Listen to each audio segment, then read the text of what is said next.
I am Dr. Usma Akram. I am a consultant gynecologist and I work in Altamar General Hospital.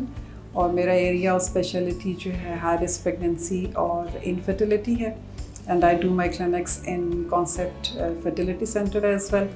और आप लोगों से मेरी different मौज़ूआत पे बातचीत होती रहती है जो कि मेरे इसमें जो मेरे पास मरीज़ आते हैं उनके लिए जो आम मसाइल उनको पेश आते हैं उसके हवाले से होते हैं। और मेरी ये कोशिश होती है हर बातचीत में कि कोई इस तरह की बातचीत मरीज़ों के लिए और जनरल पब्लिक के लिए शेयर की जाए जिससे उनके जो मसाइल हैं वो हल हो सकें।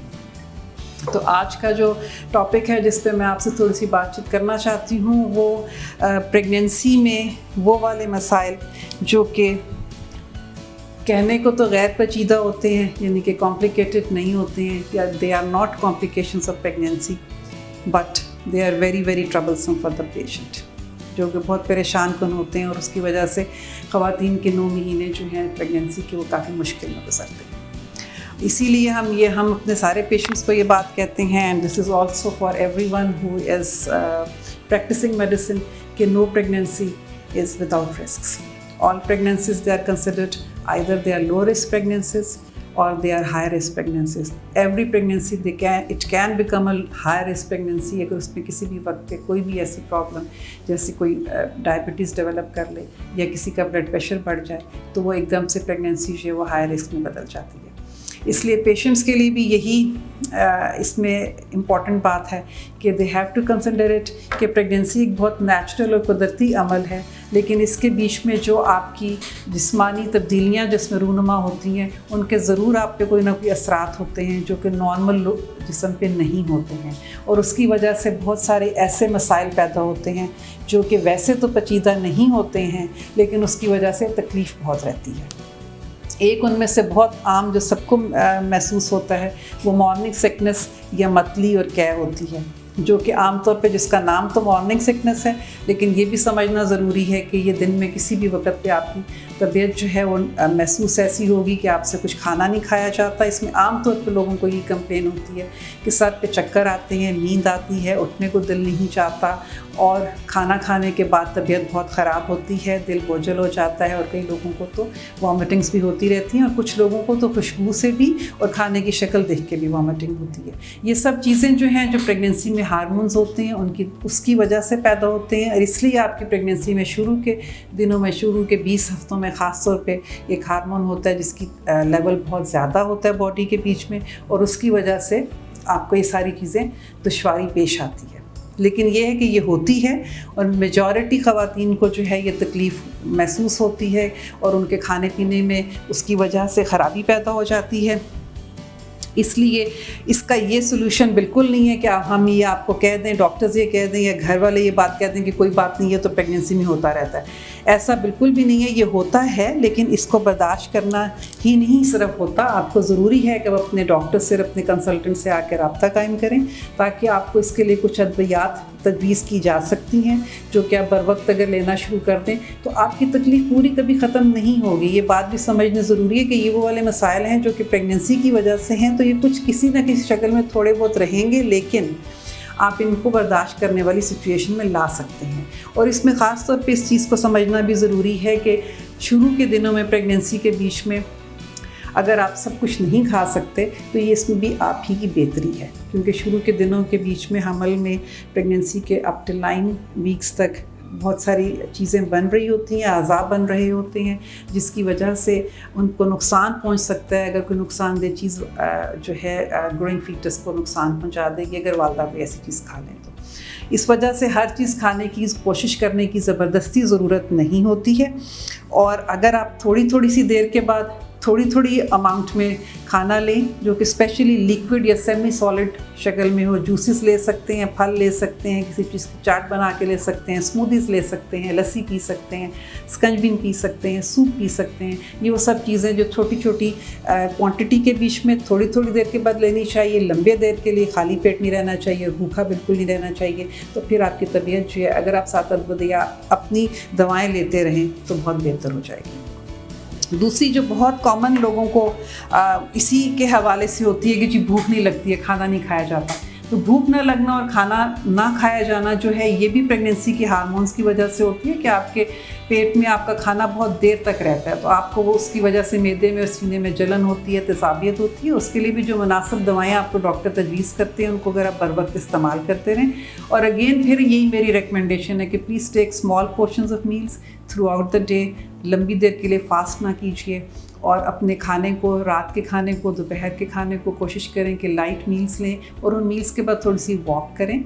बिल्कुल अगर आप फ़ौरन लेट जाएंगे और ज़्यादा देर तक आराम करते रहेंगे तो फिर उससे आपकी तेज़ाबियत बढ़ जाने का इम्कान ज़्यादा होता है। इसके साथ साथ एक और परेशान कुन जो कि ख़वातीन के लिए बहुत परेशान कुन होती है और उनके घर वाले जो हैं कई दफ़ा उसमें उनको नींद नहीं आती है, रात को बार बार उठ के बैठ जाते हैं। उसमें उनके घर वालों को भी, जो उनके साथ लोग रहते हैं, उनको भी समझने की ज़रूरत होती है कि प्रेगनेंसी के बीच में ये सब हार्मोनल चेंजेस होती हैं और उनको सपोर्ट की ज़रूरत होती है। So we should as a family support the women who are pregnant. अगर उनको थोड़ा सा उस वक्त सहारा दिया जाए, दिलासा दिया जाए, काम में उनकी हेल्प की जाए, तो फिर उनके ये मसाइल जो हैं बहुत बड़े और पेचीदा नहीं होते हैं। थकन और सांस लेने में दुश्वारी जो है, टायर्डनेस, डिफ़िकल्टी इन ब्रीदिंग भी एक बहुत कॉमन प्रॉब्लम है, which is not again a complication of pregnancy. Pregnancy के हार्मोन्स हैं, जैसे एक प्रोजेस्टेरोन हार्मोन होता है जिसकी वजह से ये कॉमन प्रॉब्लम होती है और लंग्स की कैपेसिटी जो है वो कम हो जाती है प्रेगनेंसी के बीच में।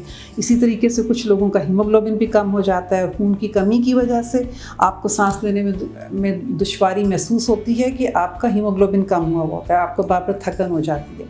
तो ऐसी चीज़ों में भी अगर आप अपना शुरू से हमल के दौरान और जिन जिन टाइम पर आपको डॉक्टर बुलाएं, अब हमारे पास अगर विज़िट करते रहेंगे तो आपके बर वक्त टेस्ट होंगे और ये तशख़ीस हो जाएगा कि हीमोग्लोबिन की अगर कमी है तो उसको बर वक्त पूरा कर लिया जाए। और इसी तरह से अगर आपको बात समझ आ जाए कि ये प्रेगनेंसी के हार्मोन्स की वजह से तब्दीलियाँ आ रही हैं, इसलिए आपके सांस में आपको महसूस होता है कि सांस घुट रहा है या सांस बंद हो रहा है या थोड़ा सा काम करने से सांस चढ़ रहा है, तो आप फिर उसको बर्दाश्त कर सकते हैं। बहुत कम लोग ऐसे होते हैं जिनको पहले से कोई सांस की तकलीफ़ होती है या कोई एलर्जी होती है, जिनको पहले से अस्थमा हो, उनको तकलीफ़ बढ़ सकती है और उनकी जो दवाएं होती हैं वो उनको बाकायदगी से भी डॉक्टर बता देते हैं कि वो हमल के दौरान लेते रहें। लेकिन वो लोग हैं जिनकी प्रेगनेंसी ऑलरेडी उससे कॉम्प्लिकेटेड है।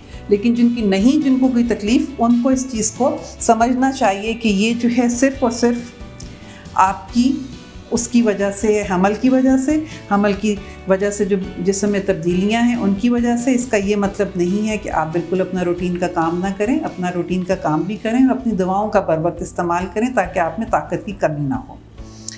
जिल्द और बाल जो हैं वो भी बहुत ख़राब होते हैं और इसके बहुत मसाइल ख़वातीन को पेश आते हैं कि जिल्द की रंगत ख़राब हो जाती है। बहुत सारे लोग ऐसे मिलेंगे आपको जो कि हमसे आके शिकायत करते हैं कि जी हम जब से प्रेग्नेंट हुए हमारी स्किन के ऊपर तो इतनी हाइपर पिगमेंटेशन हो गई है, डार्क स्पॉट्स आ गए हैं, उसकी वजह से हम तो बाहर ही कहीं नहीं निकल सकते हैं। This is also because of the changes of hormonal changes in pregnancy.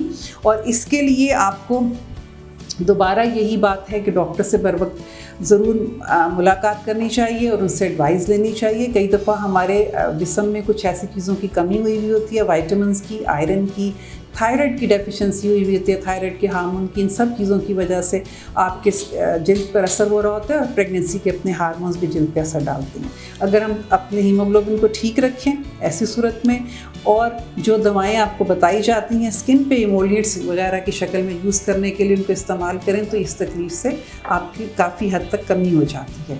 ख़ारिश होना जिल्द भी प्रेगनेंसी में एक बहुत आम तकलीफ़ है जो कि हार्मोनल चेंजेस की वजह से होती है। अगर ये ख़ारिश काबिल बर्दाश्त हो और आपको जब कहा जाए कि आप अपने आप को मॉइस्चराइज़ करके रखें और अगर गर्मी का मौसम है तो उसमें सूती और ढीले लिबास को इस्तेमाल करें तो ये आपकी शिकायत कम हो जाती है। लेकिन अगर ख़ारिश मुस्तकिल ज़्यादा होती रहे तो ऐसी सूरत में भी डॉक्टर को दिखाना चाहिए, क्योंकि कई दफ़ा आपके प्रेगनेंसी के साथ साथ आपके जिगर पे असर पड़ चुका होता है। तो अगर आपके LFTs ख़राब हो चुके हुए हैं, उनमें कोई प्रॉब्लम आ रही है तो फिर उसका ट्रीटमेंट फ़र्क हो जाता है। फिर वो एक गैर पेचीदा से थोड़ी सी पेचीदा चीज़ बन जाती है। इसलिए ये ज़रूर है कि वो सारी तकलीफ़ात जो कि प्रेगनेंसी में होंगी, वो आपको लग रही हैं कि गैर पेचीदा हैं, उन पे भी एक दफ़ा डॉक्टर से मशवरा ज़रूर कर लीजिए। और हमारे पास हर तरह के स्पेशलिस्ट यहाँ पे मौजूद हैं। तो अगर आपकी गायनेकोलॉजिस्ट किसी के पास आपको रेफ़र करें किसी प्रॉब्लम के लिए, तो आप उसको जाके कंसल्ट कर सकते हैं अपने इन सारे मसाइल के हल के लिए।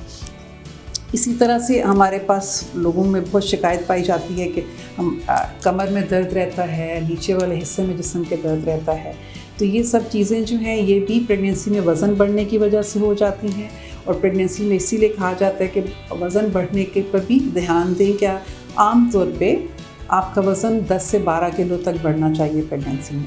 इससे ज़्यादा वज़न बढ़ने से जो खातून हैं वो शुगर भी डेवलप कर सकती हैं, उनको ब्लड प्रेशर भी हो सकता है।